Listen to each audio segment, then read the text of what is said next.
Hi guys, welcome to Pakistani family reaction. मैं उम्मीद करता हूँ आप सब खैरियत से होंगे, जाओगे, खुश होंगे, आबाद होंगे। तो मेरा नाम वजाहत है। मेरा नाम नदीम। तो यार आज का वीडियो बहुत ही ज्यादा बड़ा होने वाला है।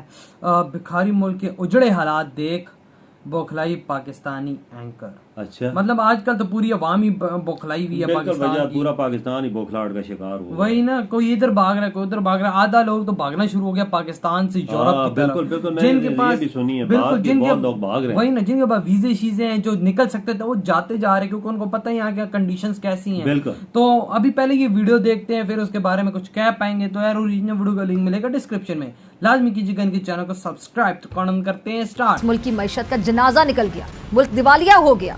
और इस मुल्क के दिवालिया होने की सबसे बड़ी वजह सियासतदानों की बदनीयती, नाअहली और करप्शन थी। हाँ ना। हम लोगों ने बहैसियत कौम ये सोचा कि आगे के 15 साल, 20 साल, 25 साल हम लोगों ने किस सिमत में जाना है, और वो सिमत का तयन कौन करेगा, और वो पॉलिसी की कंसिस्टेंसी कौन इंश्योर करेगा।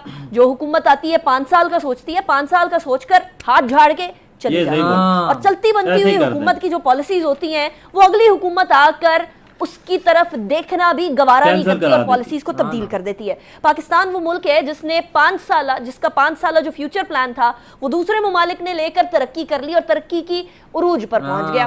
लेकिन पाकिस्तान वहीं का वहीं बैठा है, क्योंकि हम अपने ही प्लान्स के ऊपर इंप्लीमेंटेशन नहीं करते। दूसरी तरफ पाकिस्तान की एयरलाइन पीआईए वो एयरलाइन है जिसने दुनिया की बड़ी बड़ी एयरलाइंस को खड़ा किया, लेकिन आज वो खुद घड़े के अंदर बैठी हुई है। सूरत हाल कुछ ऐसी है कि पाकिस्तान में हम लोगों ने लॉन्ग टर्म प्लानिंग भी नहीं की, और हमने ये भी नहीं सोचा कि इस्तेहकाम के साथ मईशत को आगे कैसे बढ़ाना है। मईशत हमारी लास्ट प्रायोरिटी रही।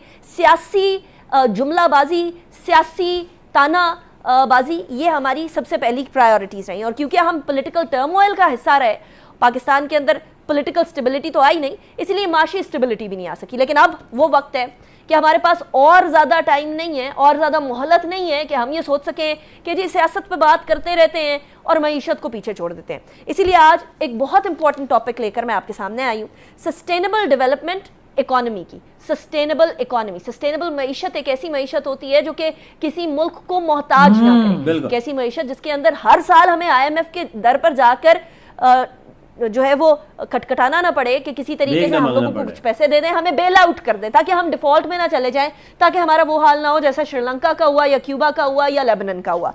उसके लिए आज ही तमाम सियासी जमातों को मिलकर बैठना होगा। हमारे यहाँ सस्टेनेबल इकोनॉमी के लिए मेरी नज़र में 3 चीज़ें बड़ी अहमियत की हामिल है, और वो है हमारा इंपोर्ट बिल, जिसके अंदर एनर्जी में सबसे ज़्यादा अहमियत का हामिल है, हमारा एग्रीकल्चर सेक्टर, और हमारे ह्यूमन रिसोर्स एंड फ्यूचर के ऊपर इन्वेस्टमेंट कितनी है। आज के शो में हम बात करेंगे बिलखुसूस इंपोर्ट बिल और एनर्जी मिक्स के हवाले से। किसी और शो में बाकी पहलुओं के ऊपर भी गुफ्तगू करेंगे, लेकिन आज जिस बात के बारे में मैं आप जो है वो डिस्कशन आपके सामने लाने लगी हूँ, वो आपको इस तरह से पता चलेगा कि हमारी जितनी चादर है हमने उससे कई ज़्यादा पाँव फैलाया हुआ है। वो इस तरह से कि डेट टू इक्विटी रेशो, यह आपको बताएगा कि आपकी चादर कितनी है और आपने पाँव कितने फैलाए हैं। 2007 के अंदर 0.7 थी, 2013 जून के अंदर 0.31 थी, 2018 जून के अंदर ये जंप करके 1.03 पर 1.05 पर पहुंच गई, और 2022 मार्च के अंदर ये 1.27 पर थी। इसके साथ साथ पेट्रोलियम हमारे इंपोर्ट बिल का सबसे बड़ा चंक है। हम जितना अपना ज़र मुबादला इस कुएं के अंदर झोंकी चली जा रहे हैं, इसका फायदा कोई नहीं होना, इसीलिए हमें किसी और तरीकाकार के बारे में सोचना पड़ेगा। 2007 में हमारा इंपोर्ट बिल पेट्रोलियम का सिर्फ $2.3 बिलियन था, 2013 के अंदर $3.93 बिलियन था, 2018 के अंदर 5 साल के अंदर ये इस कदर बढ़ा, कीमतें बढ़ने की वजह से, डॉलर की कदर बढ़ने की वजह से, कि ये 12.93 पर पहुंच गया, यानी 3 से 4 गुना इंक्रीज हो गया इस इंपोर्ट पेट्रोलियम इंपोर्ट।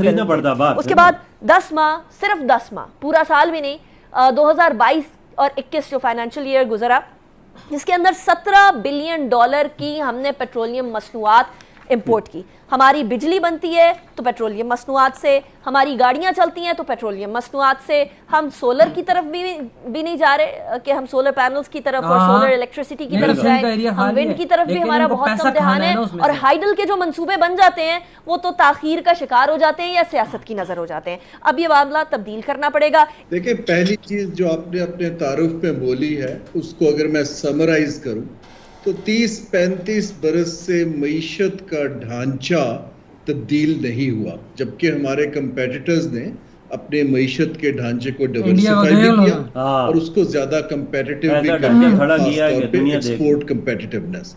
तो इसमें हम किसी एक सियासी जमात को ब्लेम नहीं कर सकते, लेकिन ये एक कंसिस्टेंटली, और हमारी जो मईशत है वो इवेंचुअली एक ट्रेडिंग इकोनॉमी बनती गई, सर्विसेज सेक्टर बढ़ता गया, और अभी भी हमारी ज़राअत और जो मैन्युफैक्चरिंग सेक्टर है वो बढ़ नहीं पाया। क्यों नहीं बढ़ पाया भाई? इसी वजह से बढ़ नहीं पाया। बस वजह असल वजह है हमारी जो भी गवर्नमेंट आई है ना, उसने कोई तवज्जो नहीं दी है। अगर किसी ने तवज्जो दी है, उसने अगर 4-5 साल मुकम्मल किए हैं, दूसरी हुकूमत आई है, अच्छे मंसूबे थे, उसको हटा के अपने मंसूबे शुरू कर सही दिए। कहा है, सही है। यहाँ पे कोई स्टेप मुल्क का बेड़ा गर्क किस वजह से होता है? बिल्कुल। और ये रो रही है बेचारी के भाई ये हो गया वो हो गया। हमारे कॉम्पिटिटर्स थे एक टाइम पे, हम इंडिया के साथ अपना बड़ा कंपटीशन करते थे, मतलब 90s की बात कर रहा हूँ, 2005-6 तक, 4-5 तक हम बड़ा करते थे। लेकिन ये है कि भाई साहब, लेकिन यार हमारे सियासतदान ठीक नहीं, शुरू की पॉलिसीज इतनी खराब थी। इंडिया देखो कहाँ निकल गया और हम कहाँ देखो हम खड्डे में। हमारा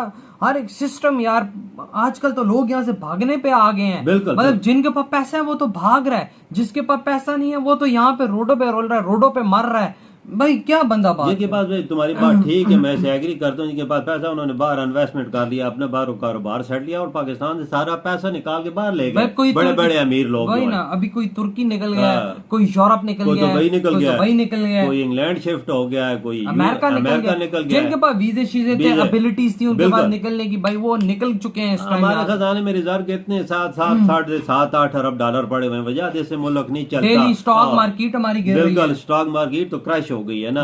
आप देख सकते हैं कि पेट्रोलियम मसनूआत पे हमारा इंपोर्ट का कितना खर्चा है, $17 मिलियन पे पहुंचा हुआ है। आप लगा ले हमारे बिजली, हमारी पेट्रोल। अबे भूतनी के सोलर पैनल इंडिया से कोई सीख लो यार। उन्होंने रेगिस्तान के अंदर कितने बड़े सोलर प्लांट उन्होंने लगा दिए। दुनिया का बड़ा प्लांट उन्होंने सोलर प्लांट लगाया। उधर देखो ना, रेगिस्तान के अंदर उन्होंने लगाया, फायदे उठाए हुए। बिल्कुल भूतनी को तुम लोग भी कुछ सीखो, कुछ एक दफा की इन्वेस्टमेंट वहां पे कर दो, पूरी जिंदगी वहां से तुम लोगों को बिजली मिलेगी, खराबी भी नहीं है। लेकिन इनको पैसा खाना है, इनको पैसा चाहिए भाई। 2030 तक इंडिया में इलेक्ट्रिक गाड़ियां करना भी करना 35-40% है, 2030-35 तक गाड़ियां आ जाएंगी। बिल्कुल, उधर की इलेक्ट्रिक कार्स भी आ जाएंगी। टाटा ने लॉन्च भी कर दिया। हमारे यहाँ एक, मैं कहता हूँ, इतनी डब्बी सी एक इलेक्ट्रिक कार आई है बाबा, इतनी सी डब्बी सी इलेक्ट्रिक कार छोटी सी आई है, 25 लाख रुपए की। कौन लेगा भाई? कोई भी नहीं ले सकता। ये बात तुम्हारी ठीक है बिल्कुल। पाकिस्तान इस चीज पे तवज्जो जो नहीं देगा, वही ना, तवज्जो देगा तो आगे बढ़ेगा ना काम। सही कहा। ये पाकिस्तान को फौरन इलेक्ट्रिक चीजों पे तवज्जो देनी चाहिए। आप लोग बताएं आपकी क्या थॉट है इस वीडियो के बारे में। इधर ये वीडियो खत्म करते हैं, अपना बहुत ही ज्यादा ख्याल रखिएगा। तो बाय।